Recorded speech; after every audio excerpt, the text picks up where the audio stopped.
Jack the ripper एक अजीब किस्म का सीरियल किलर जिसके बारे में किसी को कुछ पता नहीं है कि वो था कौन। 1888 में जैक ने लंदन में अपना डर फैला रखा था।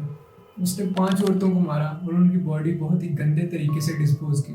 उनके कई ऑर्गन्स बॉडी से निकले हुए होते थे। जैक कौन था, उसके मर्डर्स का मोटिव क्या था, इस बारे में किसी को आज तक कुछ पता नहीं। जैक दुनिया की ऐसी कुछ ही किलर्स में आता है जो कि आज तक ना पकड़े गए और ना किसी को उनकी आइडेंटिटी के बारे में पता।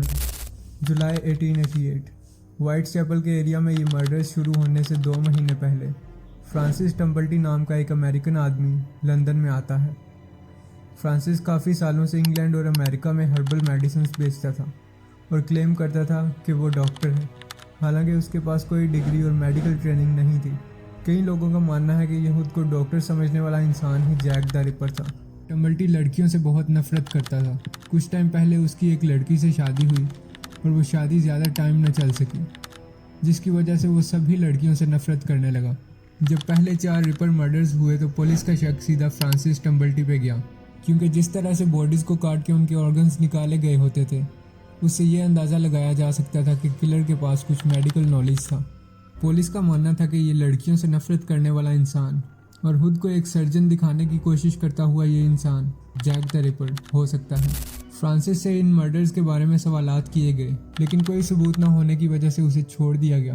और 5वें और आखिरी रिपर मर्डर मैरी कैली के मर्डर के बाद फ्रांसिस ने लंदन छोड़ दिया और वो कभी वापस ना आया। काफ़ी लोगों का ये मानना था कि ये दोनों चीज़ें आपस में जुड़ी हुई हैं। फ्रांसिस के लंदन आते ही इन मर्डर्स की शुरुआत हुई और फ्रांसिस के वहाँ से जाते ही ये मर्डर्स होना बंद हो गए।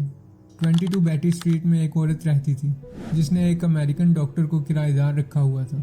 उसका ये कहना था कि ये किराएदार एक दिन रात में लेट आया तो उसकी शर्ट पे खून लगा हुआ था और उसके बाद उस किराएदार ने ये घर छोड़ के चेरिंग क्रॉस होटल में रहना शुरू कर दिया। आखिरी रिपर मर्डर होने के बाद वो किराएदार चेरिंग क्रॉस होटल से अपने बिल्स दिए बगैर गायब हो गया, लेकिन जाते हुए वो अपना एक काले रंग का डॉक्टर बैग वहीं छोड़ गया जिसमें हर्बल मेडिसिन, कुछ ज्वेलरी और कुछ कपड़े मिले। ये सब चीज़ें उसी की तरफ इशारा करती थी।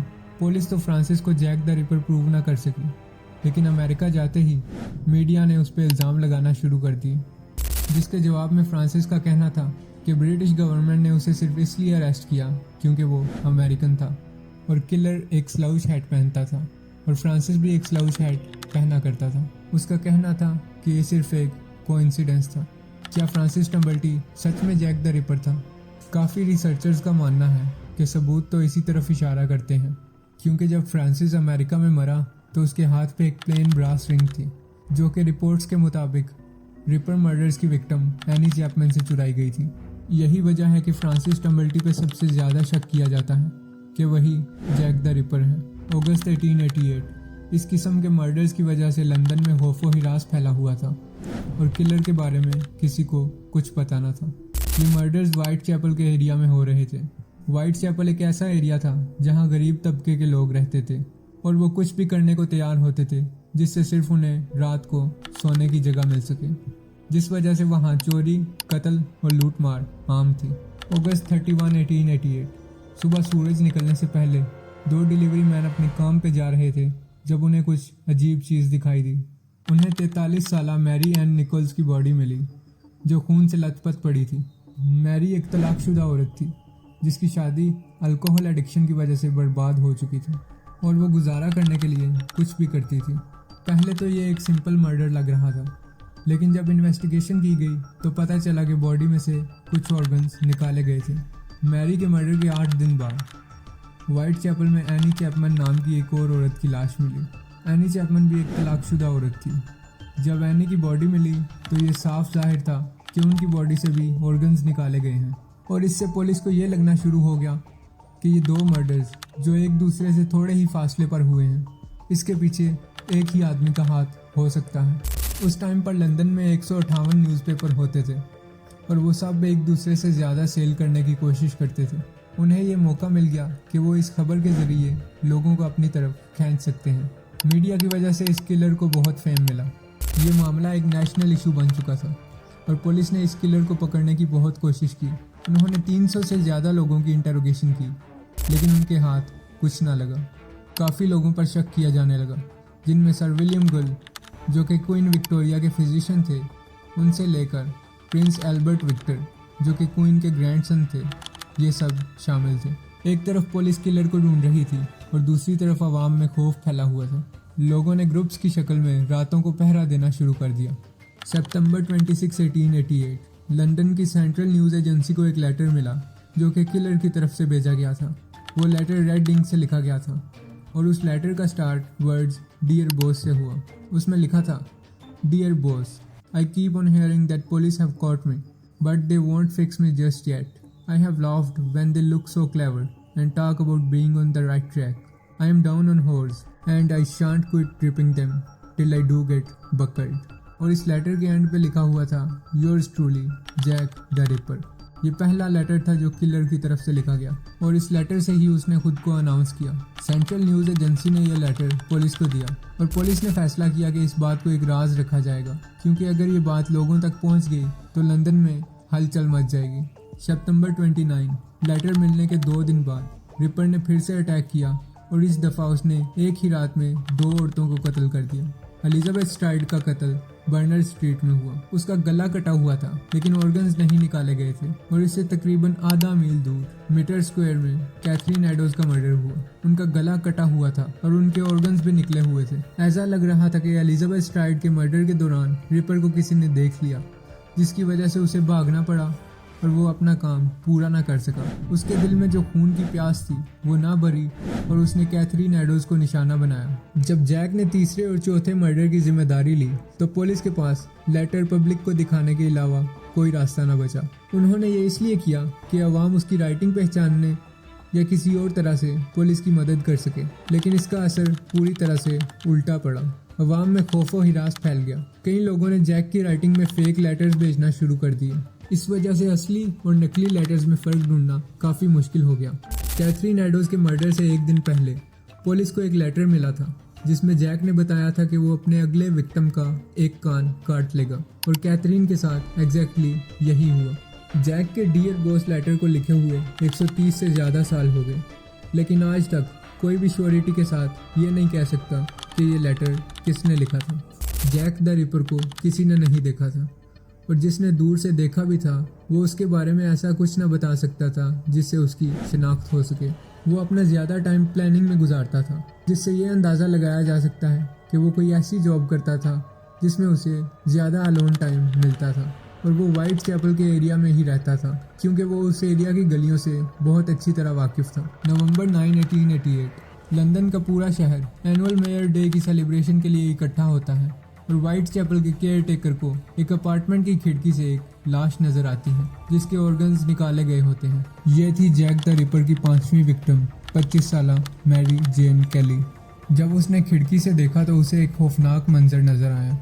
गोश्त का कुछ हिस्सा बेड के साइड टेबल पे पड़ा था। ये मर्डर पहले 4 मर्डर से अलग था। पहले 4 मर्डर्स बाहर खुले आसमान के नीचे हुए थे। ये पहला मर्डर था जो घर के अंदर हुआ। मैरी को कुछ टाइम पहले एक आदमी के साथ देखा गया और वो उस आदमी को लेके अपने घर गई, लेकिन किसी को उस आदमी के बारे में कुछ ज़्यादा ना पता था। ये पहला रिपर मर्डर था जिसमें क्राइम सीन की फ़ोटोज़ ली गई। ये इतना खौफनाक मंजर था कि पुलिस ने ठान ली कि जैक को अपने अगले शिकार से पहले पकड़ना बहुत ज़रूरी है। पुलिस पे किलर को पकड़ने का प्रेशर बढ़ गया, लेकिन क्राइम सीन फ़ोटोग्राफी भी किसी काम ना आई। लेकिन पहले 4 मर्डर्स में फ़ोटोज़ क्यों नहीं ली गई? एक थ्योरी के मुताबिक ये इसलिए किया गया कि जैक द रिपर की आइडेंटिटी बाहर ना आ सके, क्योंकि वो एक powerful secret society the Freemasons का मेंबर था। फ्री मैसन्स लंदन में हर जगह थे। Royal family, government, church, police, हर जगह फ्री मैसनरी के लोग थे। अगर जैक द रिपर सच में एक फ्री मैसन था तो इस बात के चांसेस बहुत ज़्यादा हैं कि उसे बचाया जाता रहा। जब जैक द रिपर की 4थी विक्टिम कैथरीन एडोज की डेड बॉडी मिली तो वहाँ एक मैसेज लिखा हुआ था, the Jews are the man that will not be blamed for nothing. लेकिन ज्यूज के स्पेलिंग JUWES लिखे थे। इन स्पेलिंग से दिमाग में जुबला, जुबलम, जुबलो का नाम आता है, जो कि मैसोनिक लॉ के 3 बहुत बड़े असैसिन थे। इससे पुलिस को ये लगा कि ये स्पेलिंग मिस्टेक जानबूझ के की गई है और ये इशारा है फ्री मैसन ग्रुप की तरफ। क्या जैक का ये मैसेज फ्री मैसन सोसाइटी के दूसरे लोगों को बताने के लिए था कि वो भी इसी सोसाइटी का हिस्सा है? इस केस के लीड इन्वेस्टिगेटर चार्ल्स बैरन ने यह मैसेज दीवार से साफ कर दिया, लेकिन उसने ऐसा किया क्यों? शायद इसलिए कि चार्ल्स बैरन भी एक फ्री मैसन था और वो नहीं चाहता था कि इन मर्डर्स का कोई कनेक्शन फ्री मैसनरी से जोड़ा जाए। इसी तरह प्रिंस एल्बर्ट पे भी शक किया गया कि वो भी जैक द रिपर हो सकता है। जैक ने जो 5 मर्डर्स किए वो एक दूसरे से ज़्यादा 1 मील के फासले पर थे और ये पांचों मर्डर्स 7 अगस्त 1888 से लेकर 10 सितंबर 1888 तक हुए। इस टाइम ड्यूरेशन के दौरान कुछ मर्डर्स और हुए जिनमें पुलिस का ये कहना था कि इनके पीछे भी जैक का हाथ है। ये सीरियल किलर लंदन पुलिस को लेटर्स भेज के टॉन्ट किया करता था और इन लेटर्स की वजह से ही उसका नाम जैक द रिपर पड़ा। काफ़ी इन्वेस्टिगेशंस के बावजूद किलर की आइडेंटिटी और उसके मोटिव के बारे में कुछ पता न चल सका। जैक द रिपर की आइडेंटिटी को लेकर कई थ्योरी सामने आई। किसी थ्योरी का ये कहना था कि विक्टोरियन पेंटर वाल्टर सिकेट ही जैक द रिपर है। कईयों का कहना था कि ये एक पोलिश माइग्रेंट है और कई थ्योरीज के मुताबिक तो ये क्वीन विक्टोरिया का अपना ही ग्रैंडसन था। 1888 से अब तक 100 से ज़्यादा लोगों पर शक किया गया, लेकिन किसी को कंफर्म ना था कि जैक द रिपर है कौन। 1880s में लंदन एक ऐसी जगह थी जहां लोग अपने पैशन के लिए आते थे। वहां कई लोग अपना नया बिजनेस शुरू करते, कई लोग अपनी जॉब के लिए आते थे और उसी टाइम में लंदन एक बहुत नोटोरियस सिटी बन चुका था। प्रोस्टिट्यूशन वहां पे आम थी। काफ़ी प्रोस्टिट्यूट्स को पैसों के लिए लंदन की गलियों में मारा जाता। लेकिन 1888 में जो किलिंग शुरू हुई वो इन किलिंग से बहुत ही अलग थी। जैक द रिपर छुरी से औरतों को कत्ल करता, फिर आहिस्ता आहिस्ता उनके बॉडी के पार्ट्स अलग करता, जिससे पता चलता है कि उसे फीमेल जेंडर से कितनी नफरत थी। 1888 के बाद इस तरह के मर्डर्स होना बंद हो गए, लेकिन लंदन की पब्लिक ये जानना चाहती थी कि इसके पीछे किसका हाथ था। काफ़ी इन्वेस्टिगेशन हुई, ये केस काफ़ी सालों तक चला, लेकिन मिस इन्फॉर्मेशन और फॉल्स टेस्टिमनी के चलते कोई भी आज तक जैक द रिपर की आइडेंटिटी तक ना पहुंच सका।